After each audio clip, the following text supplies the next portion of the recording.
This is CBS 12 News at 5. Shots fired, get out. Gunfire erupts inside a quiet Publix grocery store. A woman and child stare down the gunman.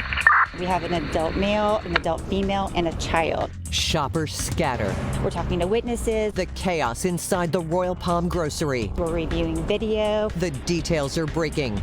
Team coverage about everything we know about this disturbing scene. Good evening, everyone, and thank you for joining us at 5. I'm Liz Kedantis. Breaking tonight, gunfire in a grocery store. A toddler just days away from turning 2 years old is among 3 killed inside a Publix in Royal Palm Beach. You're looking at our drone live over the scene right now. The shots fired just before noon. Deputies believe the man found dead killed himself after he shot and killed the woman and toddler. No employees at Publix were hurt. The shooting happened at the Publix on Royal Palm Beach Boulevard and Okeechobee Boulevard. Tonight, we have live team coverage with reaction from people nearby when the shooting started. But we begin with my co-anchor Jim Grimes standing by live with the very latest on the investigation. Jim? Yeah, Liz, I'm standing at a parking lot of a gas station. About 100 yards behind me is the Publix, and you can see it is still a very active crime scene right now.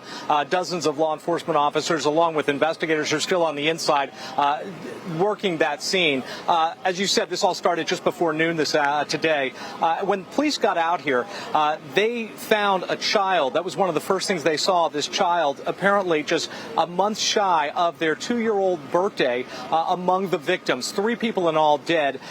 Police are still trying to sort out all the details. Our Andrew Lothomb, he was one of the first reporters out here today. He's joining me now. And Andrew, this is a tough one because obviously they think right now that this may have been a domestic issue. Right. They believe that this was not random, that all 3 of them knew each other. They don't know exactly how they all knew each other, but they believe that they did. Now, they said that the woman who was found dead was somehow related to that toddler, again, as you mentioned, about to turn 2. They don't know if it was a mother, an aunt, or something else, and they're trying to actually identify the man who opened fire, who then eventually would turn the gun on himself. They have not yet identified him, but they need his identity to better understand how he fits into this whole picture. But they're going through this surveillance video, trying to understand it all a little bit better. Once they can find out who this man is, then they could piece together why exactly this happened. But here's the scene moments after it happened. At around 11:40 this morning, this Publix was the scene of chaos. Customers and employees fleeing for their lives as gunfire erupted inside that left 3 people dead. This man was on his way in. And as I was about 100 feet away from the doors, everyone started coming out, yelling, active shooter, shots fired, get out, get out. And I saw about 50 customers and staff leave, I would say, in about 10 or 15 seconds. A toddler who would have turned 2 at the end of the month and a woman related to the child among the dead. The shooter, a man, turned the gun on himself. It happened in the produce section. The sheriff's office says they all knew each other, but not sure how, as they try to find out why this happened. What we're doing right now is we're documenting the scene. We're trying to determine what led up to the shooting. We're talking to witnesses. We're reviewing video. A tragedy that's become all too commonplace. This is unfortunately getting so common that it, I don't want to say it doesn't even skip a beat of the heart, but it's just getting too common.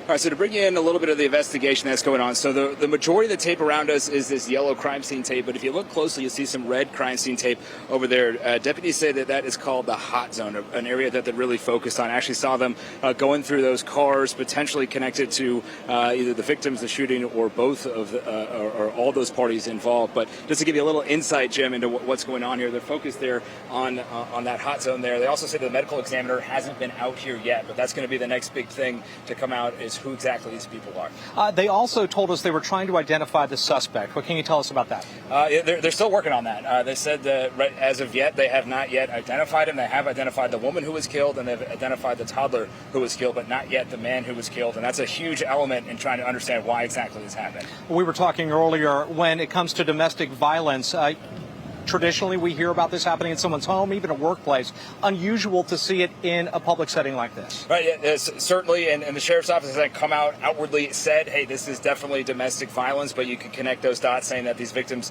all knew each other. Everyone who was killed here knew each other, so still trying to work through some of those details. And again, once they find out exactly who the man is and how he fits into the whole picture, how he knows these people, but sheriff's office believe that he in fact does know these people. And there was also some talk initially when this report came in. A lot of people were concerned that this was an active shooter situation. Right, and so the PBSO was quick to point out this was not an active shooter situation, that the gunman was in fact dead. There was no employees who was hurt in this. This wasn't a workplace shooting by any means. This was three people who all somehow knew each other, and it was contained to those three people. All right, our Andrew Lothomb, who was live on the scene, one of the first reporters out here.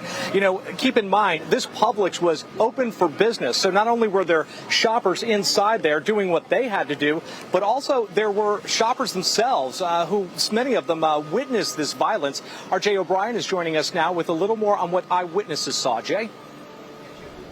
With people who were inside the store, and what they recount is ducking for cover. Some of them ran to the back of the store, some of them ran right out the front door right when they heard that gunfire. Most of the witnesses that we've been speaking with recount 3 shots as they remember a day that began with shopping at a grocery store that quickly turned into violence. Just before lunchtime, a busy shopping plaza turned into chaos. Customers and staff in the Publix supermarket hearing gunshots echo through the aisles. Juan, shopping in the deli section, sprinted to the back of the store for cover, sheltering alongside Publix employees. I hear they shoot, okay? And then I did wrong. The plaza full of other businesses now blocked off, part of a sprawling crime scene. I'm just trying to call to get a sense of what happened next door to you. We spoke over the phone with people who were working nearby. Are you still in your store right now? Yeah, pretty much. One man who works next door to the Publix heard the first shot and instantly knew something was wrong. And then I heard it again, and it made me jump out of my chair to run to the front. How many shots do you remember hearing? 3 in total, I'm pretty sure. As deputies comb the crime scene for evidence and search for a motive, there's already a sense of the impact this crime will have on the community. County Commissioner Melissa McKinley. There were families that are going to hear devastating news that their loved ones have been killed. We've got a lot of employees and customers that were inside that Publix today. Sorry. That saw this unfold. Staggering violence in a grocery store many neighbors visit every day. It's important to point out just how big this shopping plaza is, and you might have seen it from some of our images from the air. And one of the lingering questions here is when this plaza, which is right now locked down, will reopen, and when the Publix itself will reopen. We actually spoke with some employees of Publix, some maintenance crews who are still, as of this time, last we checked, waiting to get inside the grocery store to take stock of exactly what this scene looks like behind those doors. Jim? Yeah, excellent, Jay. I was going to also say if people are traveling in this area, you may want to just avoid it altogether. The traffic on Okeechobee and Royal Palm Beach right now extremely slow, and that's because most of the entrances into this strip plaza have been quartered off, and they have been since early this afternoon. We are expecting much more information to come out from the Sheriff's Department, but in the meantime, we can tell you that we have what police believe may be a domestic dispute, a domestic violence, I should say. Again, 2 people dead, including a child, and the gunman, who they believe may have a self-inflicted gunshot wound. Much more coming up a little later in our newscast. Liz, I'll send it back to you. All right, we'll check with you then, Jim. Thank you. CBS 12 News first alerted you about this shooting with a push alert to your phone. For breaking news alerts, download our CBS 12 News app. It is free. And we are following more breaking news this evening. A school bus crash in Sebastian. This is a look at the pictures just in from the scene. 17 children were on that bus. 3 were injured, as was 1 adult. Parents were asked to meet at the Church of the Cross. CBS 12's Lena Salzbank is heading to the scene. We're going to have her bring us a live report during this newscast. Today, the State Board of Education approved a new rule advanced by Governor Ron DeSantis banning so-called critical race theory and Holocaust denial from being taught in public schools. Critics argue the state is going too far and that conversations about race cannot be avoided in teaching U.S. history. CBS 12's Lexi Nall joins us live with what this means for students and teachers. Lexi? Well, after hours of public comment, the Florida Board of Education voted unanimously today to issue strict guidance on how history is taught in public schools. The move was championed by Florida Governor Ron DeSantis, who made it clear what he believes to be racist, divisive theories have no place in the classroom. So some of this stuff is, I think, really toxic. I think it's going to cause a lot of divisions. I think it'll cause people to think of themselves more as a member of a particular race or based on skin color, rather than based on the content of their character. The governor drawing a line before the state education board Thursday, condemning minimization of the Holocaust and critical race theory, which teaches that racism is embedded in the American institutions to perpetuate the dominance of the white race. We need to be doing educating people, not trying to indoctrinate them with ideology. The issue has been a hot topic for months, and today's meeting drew parents and educators from all over the Sunshine State who wanted to be heard before the vote. If we take out critical race theory out of our students' rooms, what we're doing is we're saying this conversation is bad. And that is not the case. The conversation is not bad. The history may be pretty awful, but the conversation is not bad. We're talking about protecting the future of our country, protecting the republic. You have to put in place the proper oversight and disciplinary mechanisms to make sure that critical race theory is shut down and people are penalized. The Palm Beach County School District tells us critical race theory was never part of its curriculum. But local teachers we spoke to say it's impossible to teach U.S. history without acknowledging the issues of race at certain critical periods then and now. How would I not include race in my conversations with my students? I don't even understand that. This is part of our history, and we're not no one's trying to make a point to separate anybody. We want unity more than anything. That's how we move forward in a country, is to have that unity. But we have to understand our past, and there's facts, there's stories written. I mean, there's everything that we have, that the stuff that has impact that went on in the past has still impacted minorities today. The concern about this amendment passed by the board is that it will shut the door on important conversations about the role of race in our history and today. But the text of the rule is clear, only precluding specific theories or curricula and requiring that history be taught without distorting or suppressing objective truths. We require teaching actual history of every part of American history. The history of slavery in America, the Civil War. That is not only should be taught in Florida, it is required to be taught in Florida. While similar legislation banning critical race theory has already passed in other states, including Ohio and Oklahoma, and the issue is currently being debated in more than a dozen others. In the studio, I'm Lexi Nall reporting.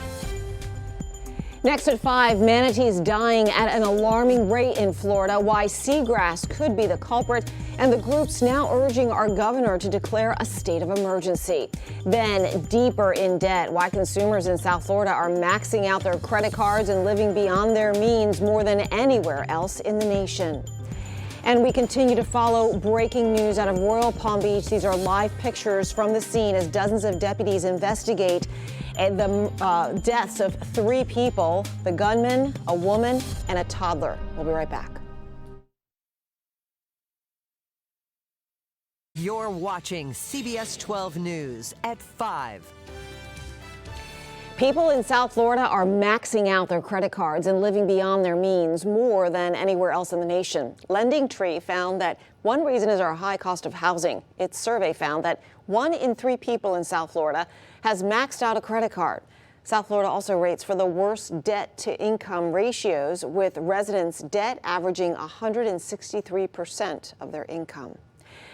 A key waterway on the Treasure Coast is in dire need of restoration as record seagrass die-off is leading to a record manatee die-off. Tonight, a coalition of local environmentalists tell CBS 12 News Treasure Coast reporter Denise Sawyer urgent and bold action is needed to save the Indian River Lagoon before it's too late. It's ground zero of that record manatee die-off here in Indian River County, and local environmentalists say that something needs to be done, which is why they're pushing for an executive order. These large underwater creatures, once on the verge of completely dying off, were believed to have made a comeback. until now. It's very sad, but it's sickening. It's not acceptable. And it has an adverse effect on everything. Florida manatees are gentle giants, about 10 to 12 feet long and averaging 1,300 pounds, feeding slowly on plants in shallow water. That's where CBS 12 News catches up with Clean Water Coalition of Indian River County. I'm raised here. I've been here since I was a little boy. These animals he grew up loving are dying at record numbers this year. On average, at least 5 a day, reaching nearly 800 in just 6 months, dying of starvation because this lagoon, their feeding ground, is nearly wiped out of seagrass. He and 15 other environmentalists say the current state of the Indian River Lagoon is so bad that Governor Ron DeSantis should issue a state of emergency. Well, good afternoon. A lot of the manatee, because of the lack of seagrasses, are going back into canals around subdivisions, eating the clippings, the grass clipping from various yards. That's how desperate they are from time to time.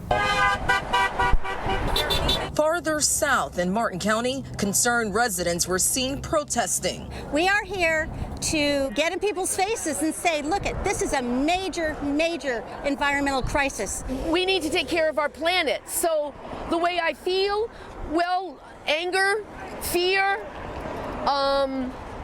disgust. Today, environmentalists are calling on DeSantis to turn the tide. It's got to be fixed now, because by the time you get it together, it's going to be too late. And we're right there at the tipping point of that right now. Along the lagoon, Denise Sawyer, CBS 12 News.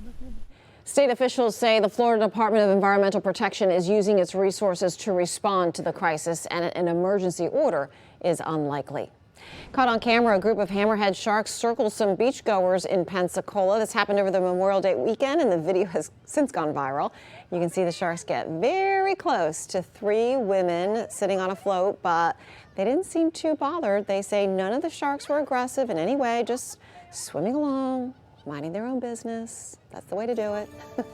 All right. Meteorologist Michael Ehrenberg is still tracking some lingering showers on the radar. Liz, I'd be a little scared if those sharks were near me. Just saying. Yeah, they were harmless, but scary. I guess so. You're right. Hey, the showers we had earlier this afternoon across Martin and northern Palm Beach County pretty much all but dried up. We're looking at one lone shower out west of I-95 there, west of Vero Beach, mostly in some agricultural areas of western Indian River County. And we are still seeing some outflow boundaries lingering across central Palm Beach County due to those earlier showers up there near the Belle Glade area. So there could be some popping up. Look at the rain totals out today. It was raining hard, 2.7 inches just west of I-95 between Hope Sound and Indiantown today. Northern Palm Beach County, 3.2. This is near Pratt Whitney, and 2.6 inches there in the agricultural area southeast of Belle Glade. So at least in this area, you can see a lot of the sugarcane and bean fields have been getting much needed water. In the meantime, the rest of us just sunny. Here's a live look at our quad cameras. Jensen Beach looking very inviting. Indiantown, we got Vero Beach and the sun going down there in the Boca Raton vicinity. So high pressure at the low levels situated off to our east, clockwise flow out of the southeast.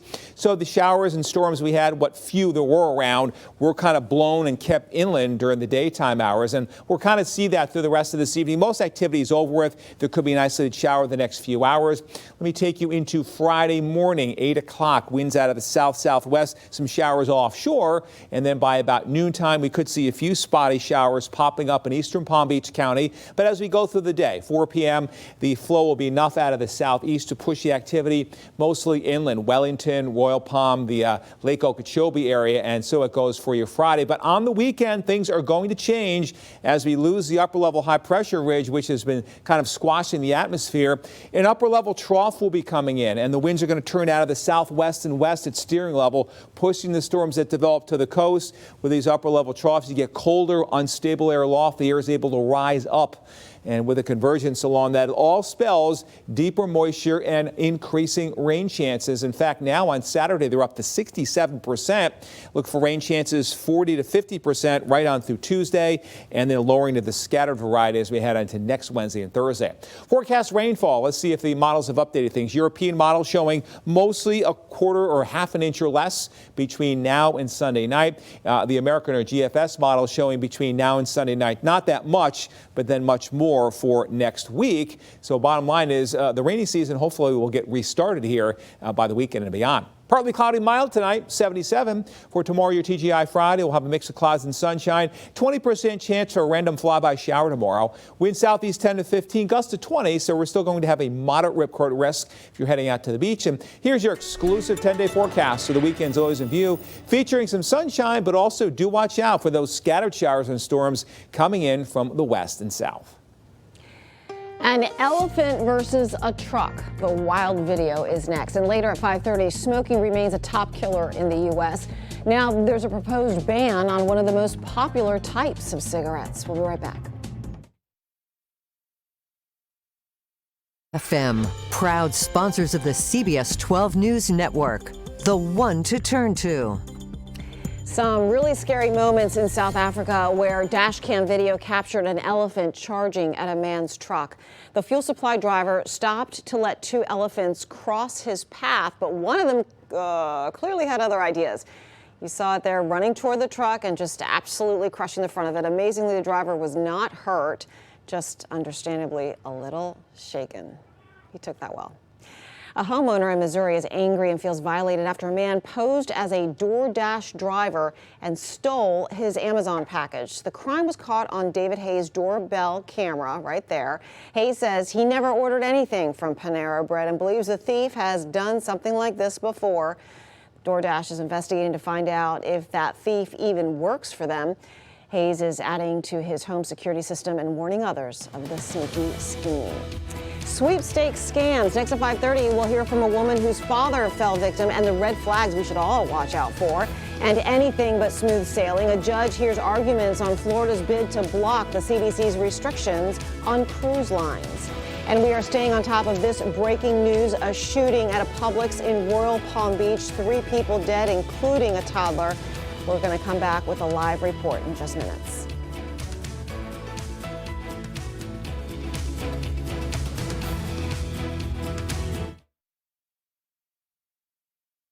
Is CBS 12 News at 5:30. We are staying on top of this breaking news at 5:30. A toddler is among the dead after a shooting inside a Publix store in Royal Palm Beach. My co-anchor Jim Grimes joins me live from the scene to tell us more about those terrifying moments that played out inside that Publix and some of the new reaction coming in. Jim? Yeah, Liz, you can imagine at this time of night, a lot of people might be thinking they're going to stop by the Publix here in Royal Palm Beach and Okeechobee Boulevard just to pick up dinner. That is definitely not the case. This store tonight has turned into a crime scene.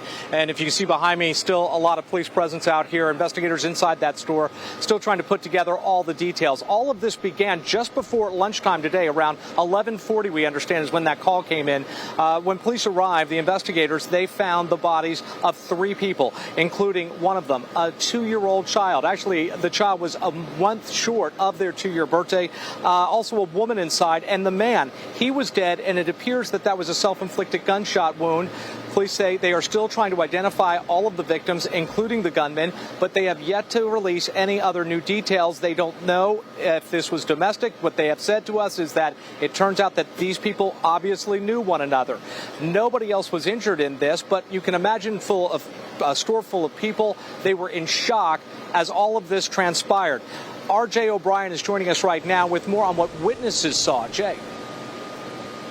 Yeah, Jim, we've been speaking with people who were inside the store and people who were outside the store. Some people were just walking in when they heard the gunfire. Each witness we spoke with, nearly all of them, recounts 3 distinct gunshots. For different witnesses, it took different times to react. One woman told us, or one man rather, told us he ran immediately to the back of the store right when he heard the first gunshot. Another woman who was shopping at the checkout counter at the time didn't quite understand what was going on. She said until Publix employees started to yell for people to evacuate, saying there was gunfire. You can see, as Jim mentioned, this is a large shopping plaza, so there are other businesses here that are shut down, part of this sprawling crime scene. We've been calling around to those businesses as well to ask them what they saw, what they heard. A lot of them say they recount 3 distinct gunshots again, and then a flood of people running out of the Publix. One man in one of these businesses says he saw deputies go in with their guns drawn. We asked him a few more questions. Here's that. All I seen was a bunch of people sprinting, just running out of the Publix. How many shots do you remember hearing? 3 in total, I'm pretty sure. So he's hard to hear because he's on the phone, but remember, he's saying 3 distinct shots in total. We don't have that confirmed from the Palm Beach County Sheriff's Office, but that certainly is what witnesses have been telling us. One more thing. Remember, this is a very large shopping plaza that right now is shut down, as Jim said, right in the peak business hours for a place like this. And we've got no indication right now as to when this massive crime scene will clear and when it will reopen. As we said a little bit earlier in the broadcast, we did see some Publix maintenance crews who were supposed to be going in to get a sense of what it looks like inside, and they haven't been allowed in yet. Jim? Spokesperson for the Palm Beach County Sheriff's Office came out a little earlier today. She said she was going to try to update us with new information. At this point, there's so many unanswered questions. We still don't know how the individuals knew one another. We don't know if this was a target. So a lot of unanswered questions, including the identity of who these people are. We're hoping to answer those things early tonight at some point. We're hoping for another news conference, if you will. But until then, we'll send it back to you, Liz. All right, Jim, thank you. CBS 12 News first alerted you about this shooting with a push alert to your phone. For breaking news alerts, download our CBS 12 News app. It's free. Also breaking this afternoon, a school bus filled with students rolls over after colliding with a tractor trailer in Sebastian. CBS 12's Lena Salzbank is at the scene of that wreck and has the very latest on who was on board and who was injured. Lena?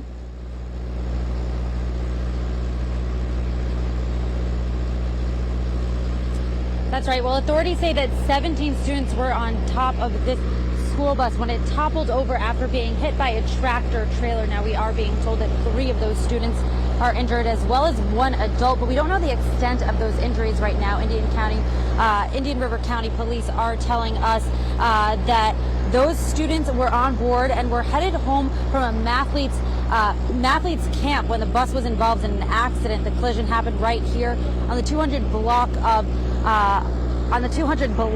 of this boulevard, and multiple first responders made their way to the scene. Now, parents are being asked to go to Church of the Cross at 50 South Wimbrow if their children were on board the bus. Now, we are also being told that most of those children have been reunited with their parents at this time. Now, traffic is being diverted away from the crash at this time, so we will keep you updated with the very latest. This crash is still under investigation, and we will keep you updated again. So just head to our website, cbs12.com. In Indian River County, Lena Salzbank, CBS 12.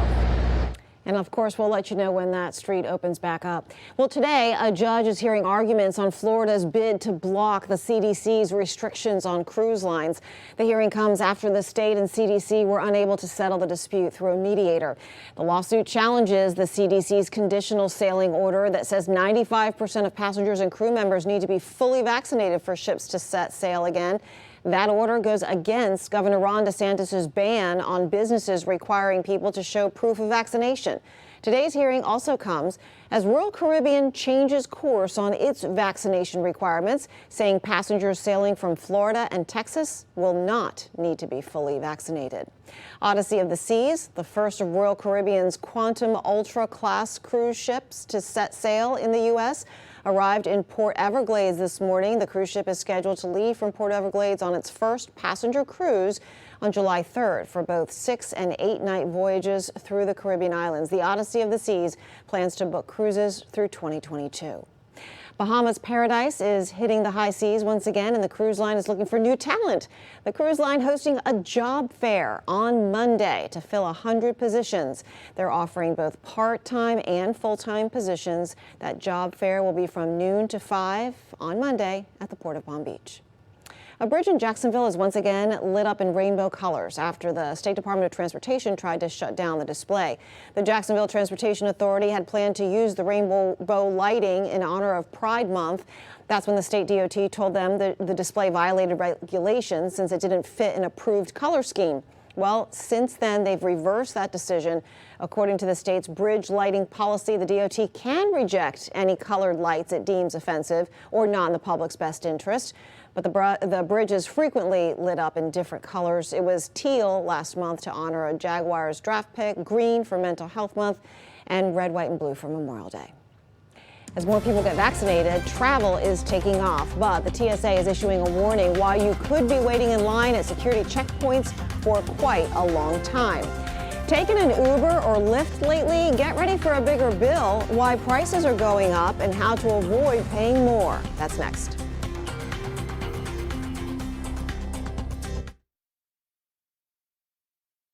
You're watching CBS 12 News at 5:30. The TSA is warning summer travelers about staffing shortages at more than 130 airports nationwide. The shortage so bad, TSA office workers are being asked to volunteer for airport duty. Security line wait times expected to be much longer at many airports. The TSA hopes to hire 6,000 new officers, offering incentives like a $1,000 bonus. There's also a shortage of taxi, Uber, and Lyft drivers to get you to the airport. In some cities where demand is high, fare increases jumped as much as 40%, and it was nearly double that in peak times in New York and Los Angeles. Industry experts say many of the rideshare drivers who left found other jobs as delivery drivers. Experts say one way to avoid the higher prices is to schedule rides in advance. That way you can avoid paying the surge pricing. Best Buy is now the latest chain that will not be opening this Thanksgiving. This is the second year they've done that. Target and Walmart also closing their doors on Thanksgiving Day. Walmart is closing specifically to give workers time off after the tough year brought on by the pandemic. The rise in online shopping has made it much easier for physical store locations to close on holidays. Retail sales are expected to skyrocket. That's according to revised annual retail sales forecasts by the National Retail Federation. They now anticipate that sales in 2021 will grow between 10.5% and 13.5% to more than $4.4 trillion. It's an anticipated growth the country hasn't seen in nearly 40 years. We are anticipating the fastest growth that we've seen in this country since 1984. It takes a lot to reopen a $20 trillion economy, but in many ways, it's accelerated much faster than most of us had believed possible even a year ago. In February, they predicted sales to grow at least 6.5%. Still ahead of 5:30, the feds are cracking down on flavored cigarettes, how a potential ban could impact the health of young Americans in particular. With Vice President Harris back from her fact-finding mission to learn more about the root causes of migration, many here in Washington are now asking, what's next? I'm Christine Frizzell with that story coming up.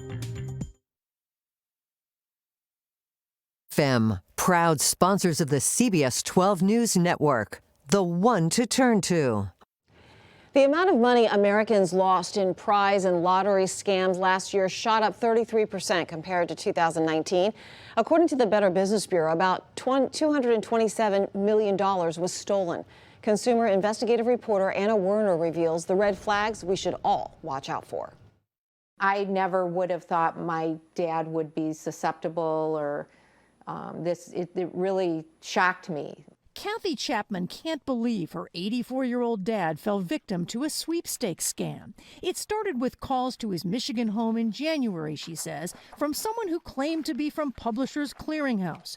They told him he'd won money and more, just like the people in those familiar ads. In his case, $2.5 million, a brand new BMW, and gold medallions. All he had to do was pay some taxes and fees. But after he withdrew thousands of dollars at multiple locations, his credit union alerted police, who called his daughters. And when they asked him about it, he said, I just have to pay some taxes and fees, and then I'm going to get this big prize. And I said, no, Dad, that's not how it works. Chapman discovered her dad had been instructed by the scammers to mail them packages of cash. In all, he lost $72,000. I'm still really angry. He's done nothing to anybody. You know, he's worked hard his whole life and got taken advantage of. This is huge organized crime business. And Better Business Bureau investigator Steve Baker says those scammers are professionals. His report says those con artists often talk to victims every day, building trusting relationships. They take careful notes of the victim's family and try to isolate them from family and friends. And they'll use any method they can. Sometimes it's through the U.S. mail, text messages, emails, social media. Like this fraudulent email claiming to be from Publishers Clearinghouse with photos of winners and a message from the board chairman.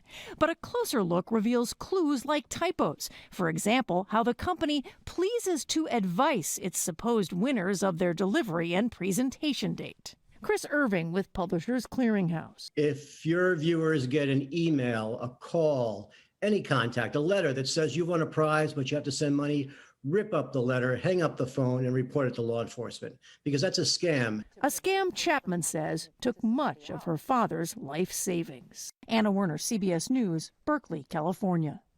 It could be a game changer for tobacco use in the U.S. The FDA proposing a ban on both menthol cigarettes and flavored cigars. The FDA says a menthol ban will keep young people from picking up smoking and help more people quit. The agency says menthol increases the appeal of tobacco products and can make it harder to quit. Within 1 year, the FDA says the ban would lead to nearly 1 million people quitting smoking and could save about 300,000 lives. Beech Nut Nutrition is recalling some of its rice cereal for babies because of high arsenic levels. Safety officials with the state of Alaska discovered the cereal tested above the Food and Drug Administration's maximum arsenic levels during a routine sample. No illnesses were related to the product have been reported. Beech Nut says it is worried it can't obtain rice flour that falls below the FDA's threshold, so it is exiting the rice cereal market entirely. The FDA first implemented rules on arsenic in baby food in August of last year. Well, Barbie is going green.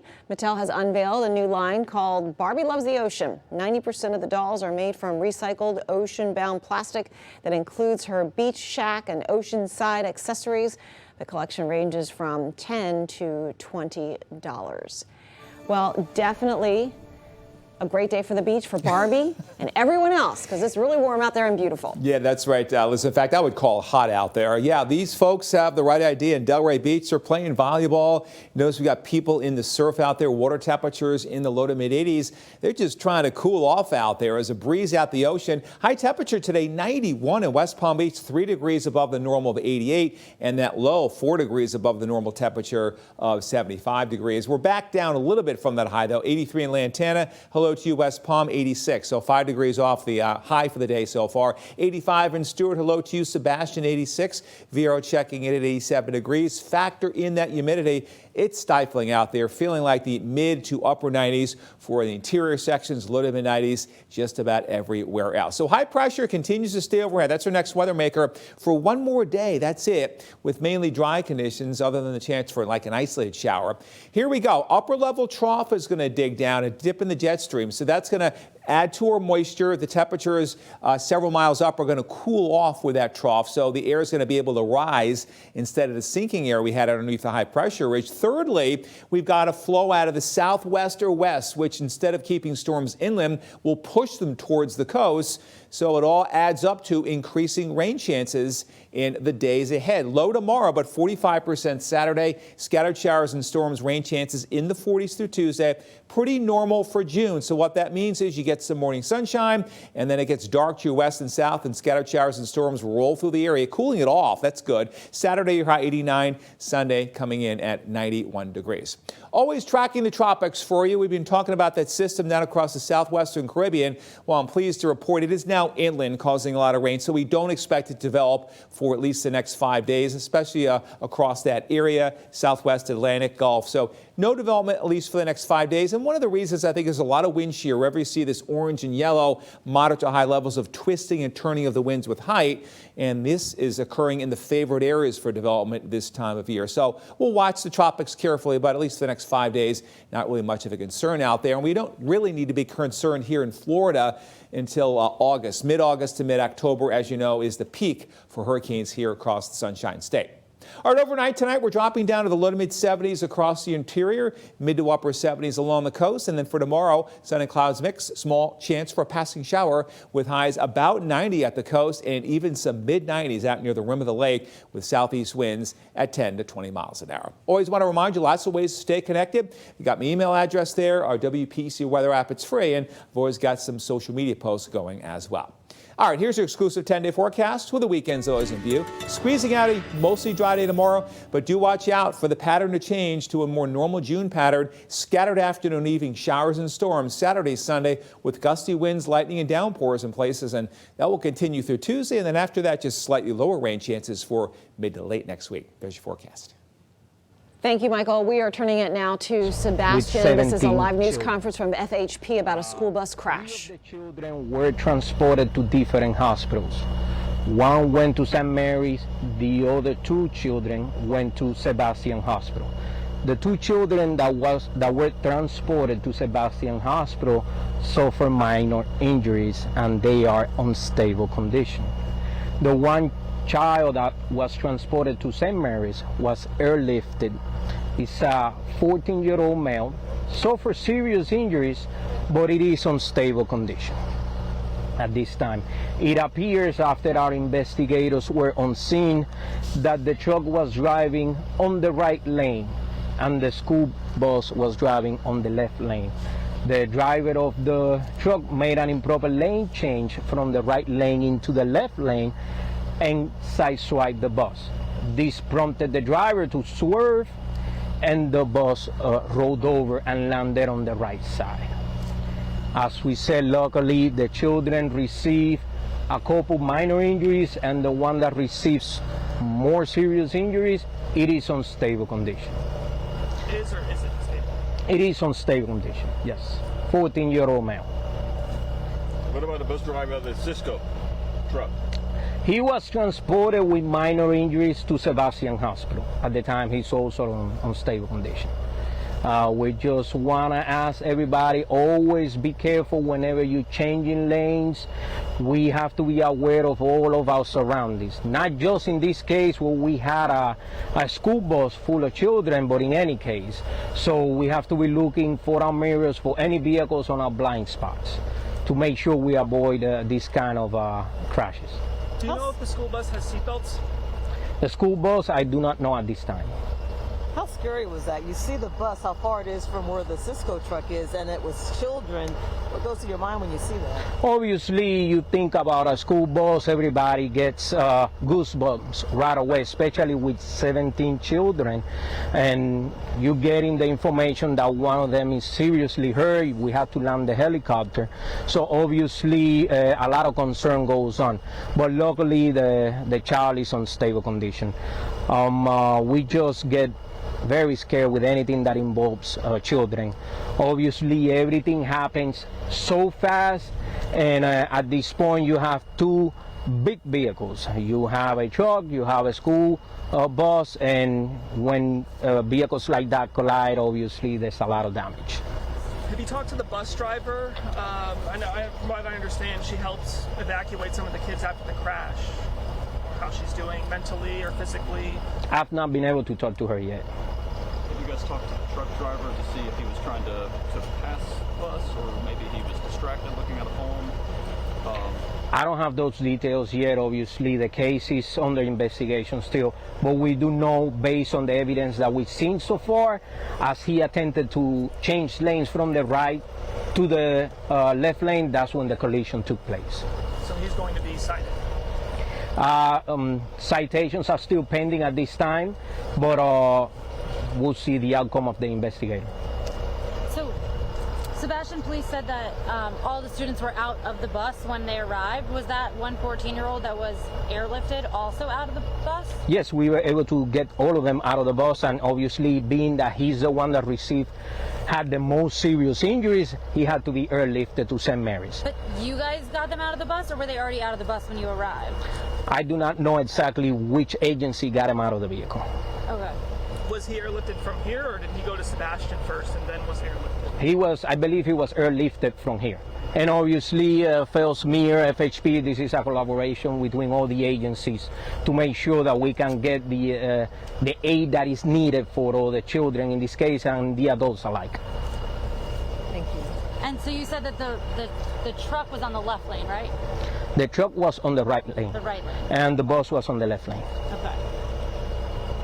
Thank you so much. Any other questions? How much longer do you think the lanes will be closed? Will the investigation be going on? Well, right now, all right, that obviously, is Florida we do have Highway the tow Patrol truck. giving us an update on that school bus crash in Sebastian. It could have been much worse. 17 students on board that bus. Apparently, the truck driver's fault, sideswiping the bus. The bus swerved and rolled over. 3 students were injured, 2 of them minor injuries, 1 airlifted to St. Mary's Medical Center, which is, of course, a level 3 trauma center.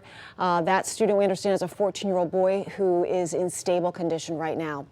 Still ahead at 6, a critical race theory now banned in Florida public schools, the heated debate that led to that decision, and what this means for students and teachers. Plus, we continue following breaking news out of Royal Palm Beach after a gunman opened fire in Publix. We'll have live team coverage when we come right back.